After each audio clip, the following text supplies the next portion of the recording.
Welcome to Please Me, the award-winning bilingual podcast bringing you bold conversations and big clit energy. Sí, Please Me se puede ver con subtítulos en español. I'm Eve, your host, on a journey from trauma to sexual liberation. Join me and my guests as we dive into conversations around orgasm equality, self-love, body positivity, and essential sexual education. Let's reclaim pleasure and close the orgasm gap, one empowering conversation at a time. If you missed last week's powerful two-part series, it's worth going back to catch up. I sat down with experts Sean and Amanda to unpack the power and control wheel, a tool that reveals how abusers use tactics like emotional abuse, isolation, and coercion to dominate and control their partners. These subtle but damaging behaviors are often overlooked or misunderstood, but they're critical to recognize. If you're passionate about trauma awareness, relationship education, or survivor empowerment, this conversation is a must listen. Start with part 1 to hear it all. I'm beyond thrilled and deeply honored to be nominated for 2 ASN awards. The categories are Best Educator and Best Educator Website, so be sure to check out my website for all my powerful educational resources and sex toy store. You can vote daily, so check the show notes to cast your vote and help me bring these wins home. I'm truly grateful. Thank you so much for your continued support. Did you know that podcasts rely on listener support to keep bringing you the content you love? For the best way to support the show, join me on Patreon for ad-free listening, early releases, bonus episodes, and exclusive content. Please Me is for mature audiences. Sit back, relax, and surrender to the pleasure of Please Me. If we bottle that up, we are blocked in so many ways, and we are controlled, and authority comes from outside of us, and like all these things because we bottled that energy up. But when it's free and it's actually not unconscious, like just going and causing damage everywhere, but it's actually conscious freedom, it becomes the most powerful, most effective energy that we can access within our physical body. ASN Lifestyle Magazine is your go-to source for sex-positive, sophisticated content covering everything from the swinger lifestyle and adult entertainment to intimacy, wellness, and more. You can read every digital issue for free, and subscribers get access to exclusive content. See the show notes for the link to subscribe and check out their Instagram. I'm excited to share that I now have a monthly column in ASN called Big Clit Energy, a Please Me series. Don't miss it and subscribe today. Hello and welcome to Please Me, the podcast that aims to destigmatize conversations about sex and sexual health by turning the sheets into our classroom. Today, I'm so excited to welcome Britton and Carolee Beckham to the show. They are a very interesting couple. They are married, and they have consciously recreated their union after being raised Mormon and leaving the church. They had to dismantle their beliefs about shame, their roles as husband and wife, and start from ground zero with their relationship, which I find fascinating. They have a podcast called The Magical Story of Us. And their story is informed by infidelity initially. And unfortunately, that was the beginning, but it was not the end. And they used that to build a relationship from ground zero to really learn more about each other. And I highly recommend that you go listen to their podcast, The Magical Story of Us, to learn their entire story, because we could just talk about that today, but I really want to get into more of the nitty gritty of what they're doing now. And so go back and listen to their story there if you are interested in learning more about their backstory, which is incredible. But I want to just start with the conversation about the infidelity, since it was such a big part of how your relationship transcended and became this like beautiful, magical story. So can you just start with how that came to be and how you moved on from that? Yeah, so it started early in the relationship, became a little bit of a pattern during some of the biggest times of disconnection sexually in our relationship, which unfortunately was during pregnancies. And so that pattern eventually culminated in sexual infidelity in 2017 after being married for about 8 years. And From there, we began a healing process through the church, which was like a year long. Ultimately, that led us to the realization that the church had no idea how to handle this type of thing, especially for women that were receiving it. And so it was, yeah, it was just a massive like debacle from the religious side. And so after like about a year after that healing process with the church, and us becoming more and more disinterested in the church over time, over that next year, we like had our first psilocybin journey together. I was recommended the book How to Change Your Mind by Michael Pollan. And I read it, and then I was really interested in doing a ceremony, like a very intentional mushroom journey. I asked Carolee if she'd read it, and she was interested and said, "Hey, why don't we just do one together as a couple, our first one?" And because we actually have always loved just doing things together. That's just part of our, even during the hardest parts of our marriage, we're always like, "I just want to spend time with you without the kids." And so anyway, we did it together, and the very next day we ended up at church due to a commitment with grandma. And that was when we realized that was not going to be the place for us. So that was a really awesome way to jump out. So that next day after our mushroom journey, we left the church and never looked back. It's interesting that you started with plant medicine, right? A way to get deeper into your emotions, into your healing. And I recently just did an ayahuasca journey, which I'm going to be talking about on another show. But yes, it can be such an incredible healing tool. And I love this. That was the sort of what led you to understanding that the church was not a place for your healing, even though you gave it a shot. You gave it a year or a year and a half of really trying to find your way through your belief system, right? But then the belief systems let you down. And really, I feel like it let Carolee down more, right? Because yes, there was a system in place to help guide you through healing, but really left Carolee out entirely. And unfortunately, in the patriarchal world that we live, and of course, Mormonism being a patriarchal religion, the women's considerations, emotions, healing are less considered. And do you want to just speak on that a little bit, Carolee? Yeah, just also to add a little bit more context, right? This was the culture that we were raised in.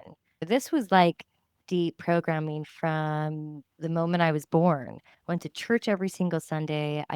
Did seminary, which is scripture study, every single day in high school as part of my own spiritual education. Both Britton and I served missions for the church, which we dedicated. It was 18 months for me, 2 years for him of our life, where we were in complete service, teaching the gospel. Like we really knew our scriptures, we knew the doctrine, we really practiced it. We were married in the main temple in Salt Lake City, and our oldest, who is almost 14, was also when he started his schooling was attending a very religious, private, highly academic elementary school. And so it wasn't just like something like, oh, we go to church every now and then. It was like, it was entirely the culture of our life.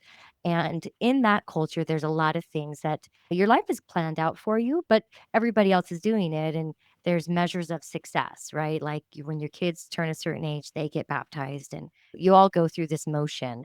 And so that was where we were coming from, and we were really deeply programmed to think that this was space of true happiness. And so I had been very good.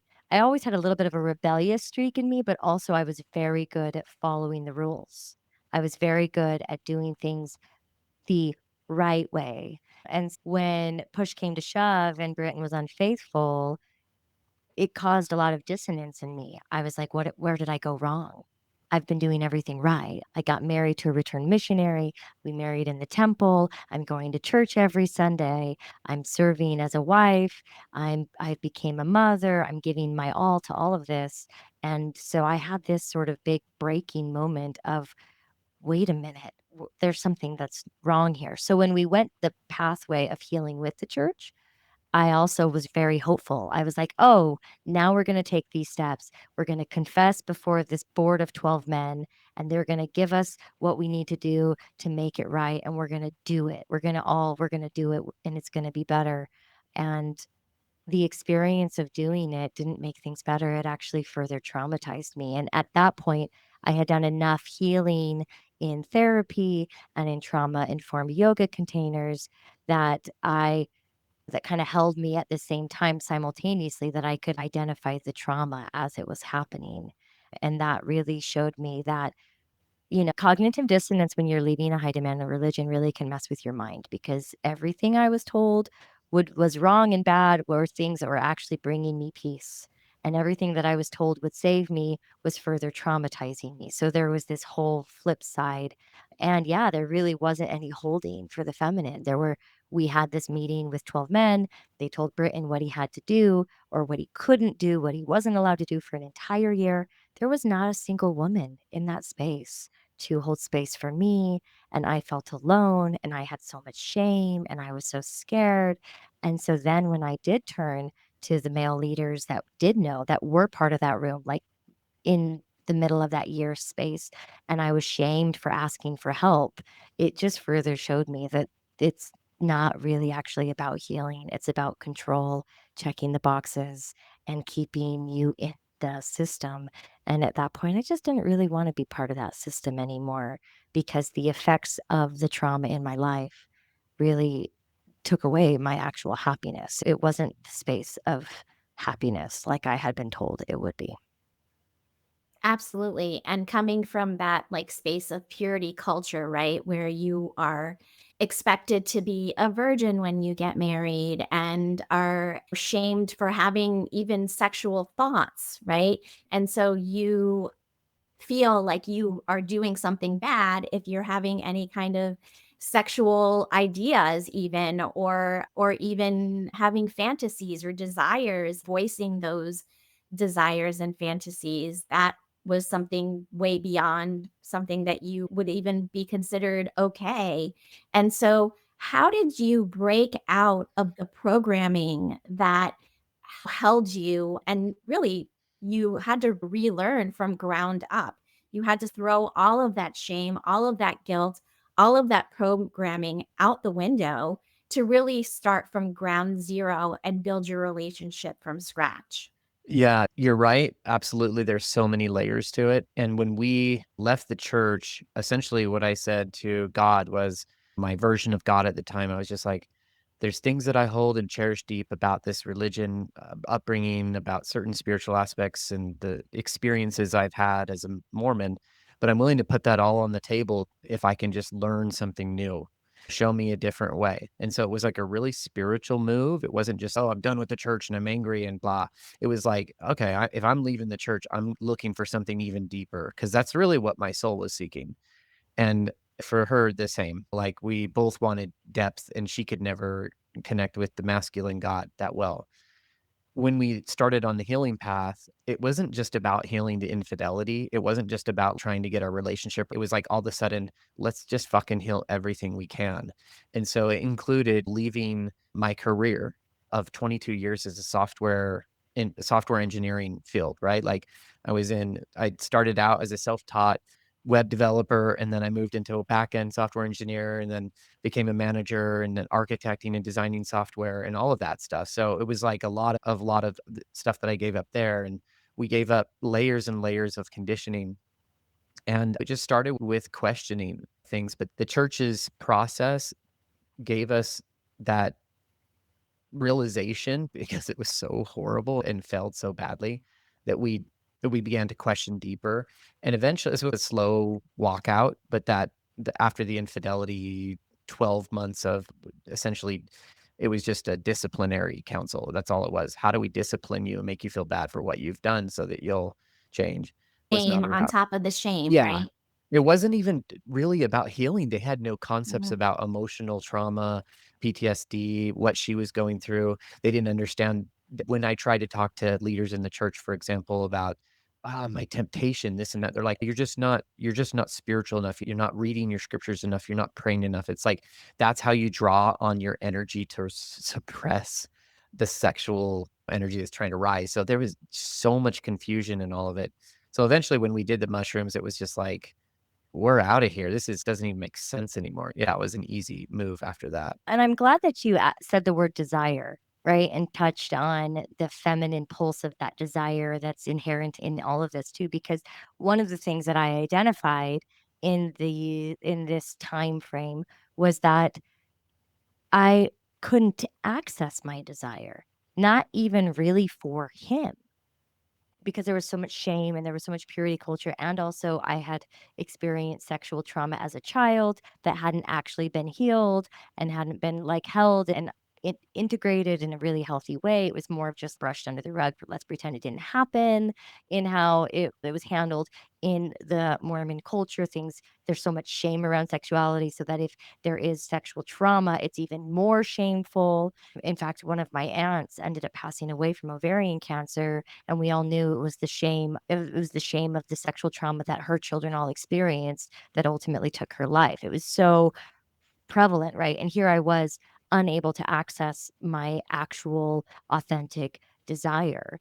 And the infidelity was a catalyst that helped show us, hey, here's a big spotlight on one of the hugest problems in your relationship. But really, when you shine the light even deeper, all of a sudden you're seeing, wait a minute, I believe that I'm not enough.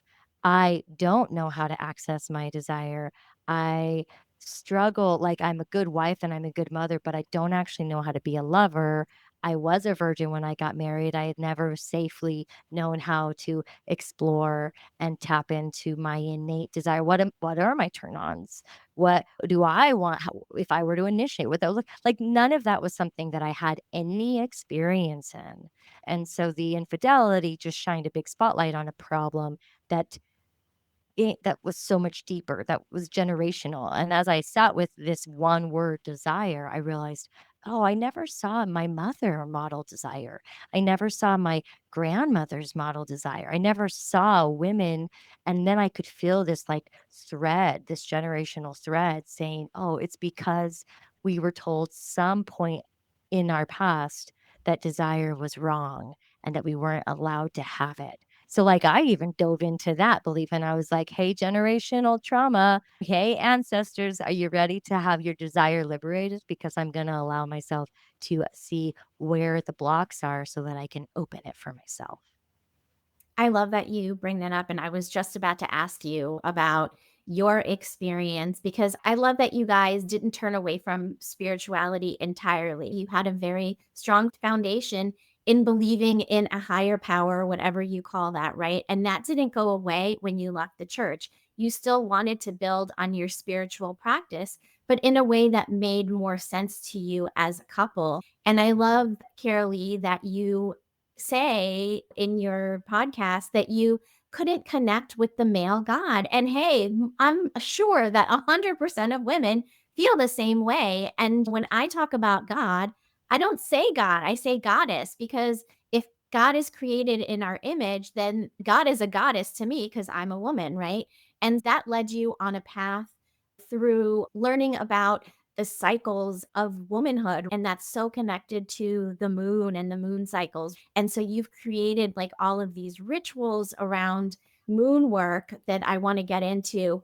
But just talk a little bit about how that shift in looking at God as a feminine being and really exploring that has helped you to get to the place where you are able to unlock your desires and really tap into your divine feminine.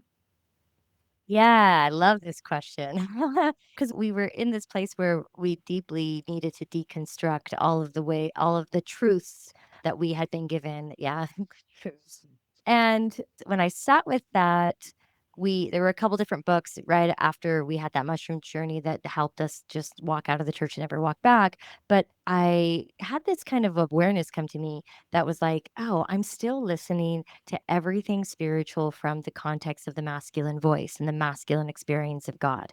And in a patriarchal religion like Mormonism, which has very hierarchical structure of there's apostles, there's a prophet, there's church leaders, there's the priesthood. It's all men, like men are the leaderships. And it's even in some of the meetings that they have twice a year, it was very rare for most of my childhood. Women never even prayed in those meetings. It was always like the men praying, the men speaking. Out of 20 speakers, two would be a woman. And so that there was this, I just didn't have the feminine represented. And then even in Mormonism, when it comes to the mother goddess, or they say a lot, instead of God, he's heavenly father. So then it's like heavenly mother. Mormonism has these roots about polygamy and this idea that polygamy is an eternal concept, that exists in heaven. And so really it wasn't just necessarily a heavenly mother, it was possibly heavenly mothers. And then she's so special, or they're all so special, God doesn't really want to talk about him, about her, this mother figure. And so I decided all that was bullshit and started down a very yeah, a very specific path of calling in very aligned literature written by the feminine that spoke to spirituality.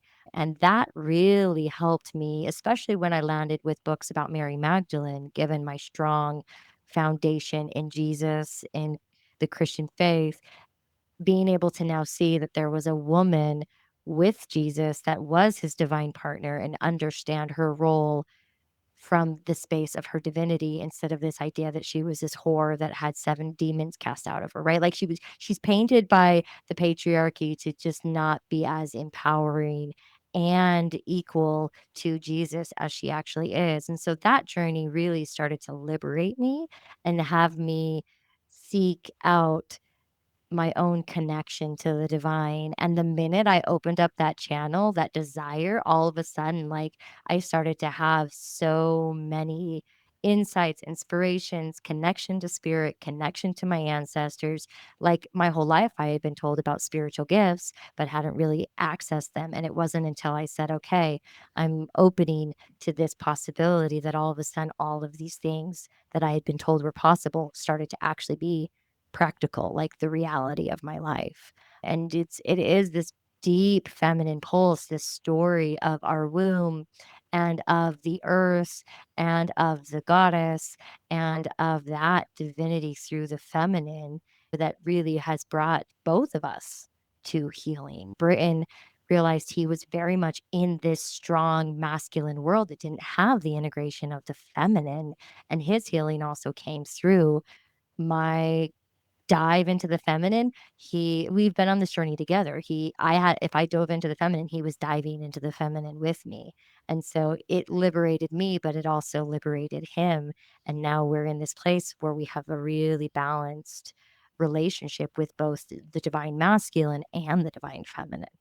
I love this story. I think it's so important for couples to really get to because yes, we do live in a patriarchal society, right? And all of the shame and all of the what comes with that really can inhibit us in so many ways and in so many ways sexually can inhibit us as well, right? Because of all of the shame around sexuality and really sex is how we all got here. This is how we create life. And you mentioned Mary Magdalene, and unfortunately, history has suppressed the divine feminine. But I really do feel like we are at a time where all of that information is like bubbling up. And so I appreciate that you found it and that Britain was also interested in learning and integrating that information to make your union better. And I think that is just such a beautiful part of your story. And you also talk about moon phases. And there was a book that you specifically read that informed you on like the phases of the moon and how to use that to heal or whatever. I'll have you speak on that because I feel like you're the experts in this and this is something that I'm really interested in. How do you use the moon cycles to help you heal or help you in your sex magic or in your desires? Yeah, that's a really good question. The way we stumbled into moon work felt a little bit like just happenstance. So we weren't aware that there was this super magical way of having the cosmos hold us in aligning to our highest timeline. But that's what we understand now. And so that's how we explain this whole process. But essentially, yeah, I mentioned I was given a book. It was a book about bathing with the moon. This was given to me at a time where I was still very significant in the PTSD trauma of the betrayals and what that was doing on my nervous system, in my somatic body. I was triggered every day, like, even if things weren't happening, like, life was challenging while also parenting and really trying to do the work, and so this book showed me, not even from the standpoint of healing, it just was more playful. Here is a moon phase, here is the season, spring, summer, fall, winter, full, new, waxing, waning, and here are some things that you can do in alignment with the full moon in summer or What was your the new name of that moon. book? Just to put it, It do you have is it is called Yeah. Moon. I think I have it Just right called here. moon bath, right? Yeah, I have it around. It's just moon baths. Moon Bath? Like, Okay, very yeah, good. And moon then bath ritual. Yeah, I looked at this book and I realized I really loved taking baths and I loved having candles and having a glass of wine and some really yummy chocolate and some really beautiful music. And I bought myself a little cauldron and I got little charcoal discs and I would put little sacred smoke and incense. And then the book had tea blends. Here, make this infusion of herbs, and you actually add the tea to your bath water. So then I started and because I was now buying botanicals to make my tea blend, all of a sudden I needed jars, cute little jars to put my herbs in. And I overnight had an apothecary. It felt very witchy. And I was like, this is so fun. But really, that was my first introduction, my first intuitive movement into ritual, because what I was really doing was having a ritual bath. It was self-care. Some of the practices with the different moon phases would talk about the seasonal energy. And in this moon phase, we're activating our inner fire because it's the summer full moon. And we're going to do this warmed oil self massage and then get in the bath with these particular botanicals. And so it was very playful. It was very fun. I did this for about a year and just added more and more jars every single month as I was doing the new bath and getting the new botanicals for that next bath. And it got to this point where Britton realized, he was like, it looks like you're having a lot of fun with these baths. Can I join you? Should I tell the story of why that happened? Oh, go ahead. Yeah, sure. So Carolee was doing this, and I was glad that she was doing self care. But I don't remember how long You were, into this series of moon baths yeah, she sends me this picture on my phone, because you were gone with a friend that night. and You it were was hanging gone. out. Yeah, Yeah. Guys' night. yeah, exactly. So I get this picture, and it's a beautiful picture of her with the full moon just rising above the mountains in the background, and she's masturbating to it. And I was like, "Oh, this is cool. I think I need to get involved." suddenly So you that wanna was have like, a bath too every yeah, I'm season, like, right? can I get in on this action?" Yeah, actually, it just showed me that this was, like, something obviously super meaningful, and the witchiness of it, the fact that she was connecting to the cosmos in a very intimate way was a huge turn on for me, and also, like, intriguing. It was intriguing and it was a turn on, so I'm like, I need to get more into this." So, that was when we joined forces, and I began to follow her through these, and, yeah, it's just been a tradition for so Yeah. many years now. So then after about a year of just doing this just for fun, all of a sudden I started to get wind of astrologers. And on social media, on Instagram, even today, we have a new moon in the sign of Cancer. Astrologically speaking, I won't get into all of the aspects, but this is probably the most beautiful, powerful new moon of the entire year. So how lovely that I know that this will come out later, right? People won't be listening to this in alignment with today's new moon, but we're in it. And this is so beautiful to be together with the beautiful aspects of this moon. But I began to read what other astrologers were saying about the aspects of each of these moon phases and was blown away, honestly, that what they were saying perfectly described in so many ways what was really alive for me personally, individually on my own healing. I was so private about my pain and about my story. I had still so much inherent shame. I couldn't really own my truth. Even my own parents, my family, like people did not know that we were going through what we were going through. We really kept it quiet and internal. And so to have an astrologer that I didn't know perfectly put into words the shadows that I was navigating through to become the best version of myself, I realized I think that there's something called the cosmic clock. And like we're all actually a part of it. And if we sync to the energies, it's not so much the chaos anymore of it's all happening to us. When we sync and we use our consciousness to say, this is what's transpiring in the cosmos, and this is how it's illuminating my shadow, my life, the good things and the hard things, now I get to be a creator and the stars literally shine down upon my life and support me. And so we began to integrate the playful nature of just bathing with the moon with the deeper inner work of realizing there was a lot more to it. And ultimately, all of that, like, literally catapulted us into a new timeline, to a place where we, it took commitment, it took experience, it took, like, literally leaving our house, selling everything, and moving to Bali, and then continuing on this epic, almost 2-year-long world schooling, soul level pilgrimage to really begin to root in and integrate some of these lessons that we were learning about ourselves. But ultimately, the whole time, we were still aware of the moon, understanding her cycles, understanding what the cosmos were illuminating, and consciously doing the work with that sort of textbook, you So know? it's also an amplifier, right? So you're working with the cosmos and it's already doing what it's doing for you, for me, for her.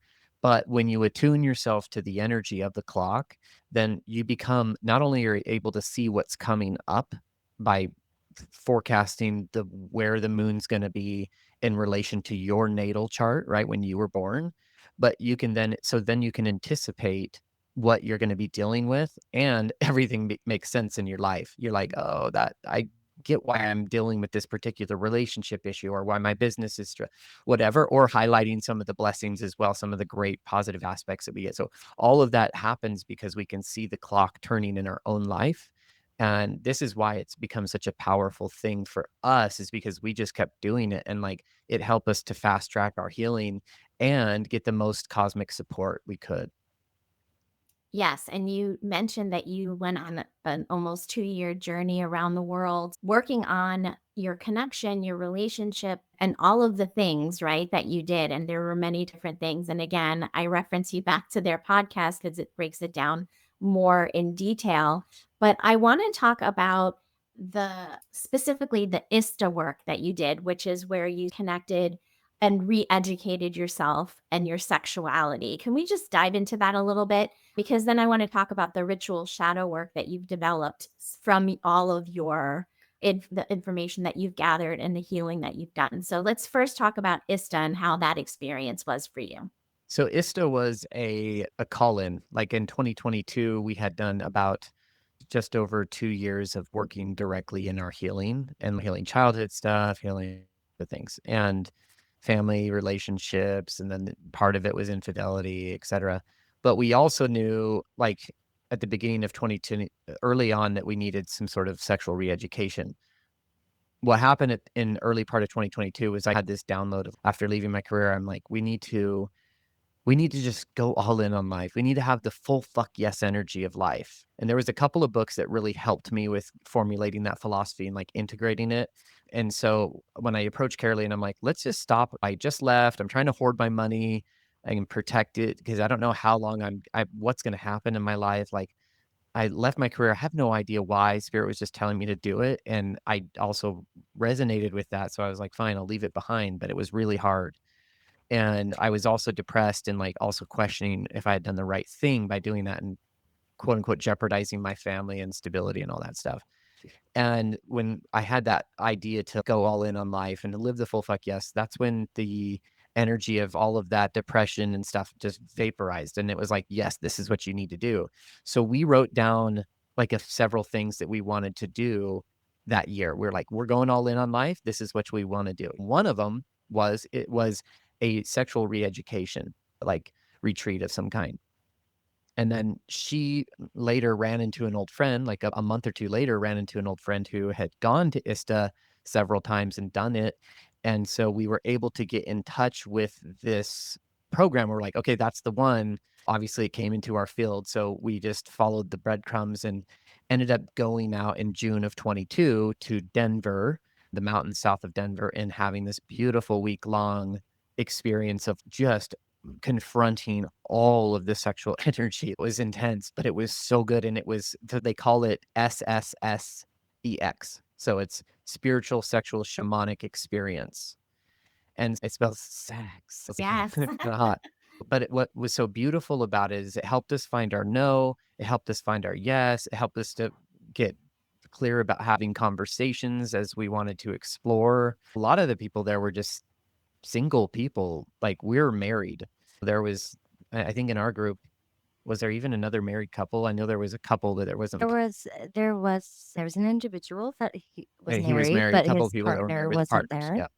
So, yeah, so ISTA was that without getting too much into it's a mystery school, so there's some really beautiful things that I don't wanna, like, share just because that would take away from the powerful impact of it, but it gave us everything that we needed to confront the demons of lacking desire, of why how would we approach this as a couple that wanted to have more socially sexual experiences as part of our experience as a couple and not just like within our own relationship, but like outside of it.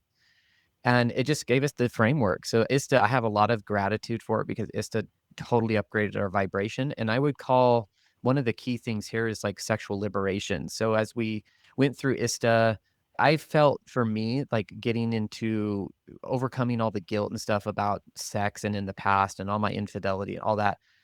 I was able to, during the process of the 2 years before, is to, like, really get to a point where I was like, "I'm done being guilty about any of that and feeling any negativity." But what ISTA did was it unlocked all of the ability for me to, like, fully tap into my energy and not shame it whatsoever. And by the time we got back from that, I felt like it felt like a sexual liberation, and that's what I just wanna say to you and your audience, I actually just mentioned this in our last podcast, you probably remember, but I'm like, "You cannot be free until your sex is totally liberated."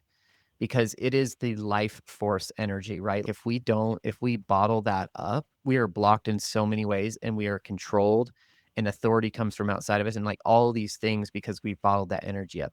But when it's free and it's actually not unconscious, like just going and causing damage everywhere, but it's actually conscious freedom, it becomes the most powerful, most effective energy that we can access within our physical body, I would say.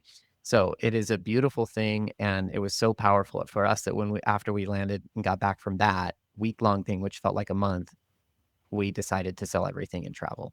I love that you mentioned sexual liberation, and I talk a lot about it on the show and getting on the path to sexual liberation because it really is like a journey, right? It's not just like one experience, but it's one experience leads to another, which I feel like in your story, that was the case. And I want to mention too here that honesty in your relationship, I think, has been so key to bringing you to the next step because you guys were really brutally honest with one another in a lot of different ways. And I like to talk about radical honesty and how that can really help a couple to grow and really just, even if you're not a couple, help a person to grow by being radically honest about your feelings, your everything, right? And there was a point in time in your story where you guys both realized that you weren't really all in and you were very honest with that and saying to each other, I never really felt like I truly fell in love with you. And what would that look like? And going back and trying to rewrite that was, I think, a beautiful thing because when you are indoctrinated into a marriage in a way, how can you really truly feel like you're the magical falling in love experience that a lot of people describe? And what really is that, right? And so I love that you guys were so radically honest with one another so that you could go to these places where you were really building and growing and deepening your relationship. And that's where we'll hit pause for now. This first part of my eye-opening conversation with Carolee and Britton ends here. We'll pick back up this Friday in part 2 as we continue exploring their journey through sexuality, spiritual awakening, and the power of reclaiming the divine feminine. Just 2 days away, don't miss it.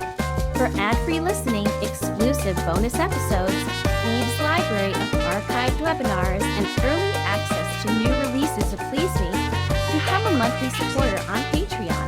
Simply open the Patreon app on your phone, search for Please Me, and subscribe today for premium content and more. Cheers to finding your pleasure